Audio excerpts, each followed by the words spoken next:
Pushimet verore sillin një shkëputje të nevojshme nga rutina shkollore, por ndryshimi i ritmit të përditshëm ngresh shqetësimin se sa ndikojnë ato tek disiplina dhe zakonet e të nxënit të fëmijëve.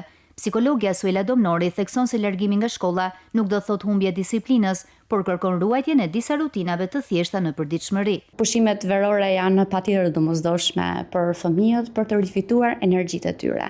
Për sa i përket disiplinës, mund të kemi probleme jo për të harruar disiplinën, por ndoshta kur të rikthehen në shkollë ta kenë më të vështirë të përshtaten me rutinat e reja. Ndaj duhet kemi shumë kujdes dhe të jemi të vëmendshëm që gjatë kësaj kohe patjetër duke i lënë fëmijët që të shijojnë pushimet e tyre dhe të argëtohen sa më shumë, që të rikthehemi her pas here disa rregullave, ndoshta duke ruajtur oraret e gjumit. Interesi për leximin dhe aktivitetet edukative mund të mbajë gjallë edhe gjatë verës. Në fakt është pak e vështirë për fëmijët pasi në perceptimin e tyre kur marrin pushimet verore dhe shkëputen nga shkolla, mendoj që tashmë janë të lirë dhe vetëm mund të argëtohen. Por ne prindërit të rritur duhet jemi të kujdesshëm që her pas here t'i aktivizojmë dhe t'i angazhojmë me aktivitete të ndryshme, sportive, mund të pikturojnë, duke kaluar kohë sa më shumë cilësore me familjen e tyre, pa harruar dhe për të lexuar ndonjë libër, jo detyrimisht shkollor, por tekste dhe libra të cilët fëmijët kanë dëshirë dhe interesin e tyre.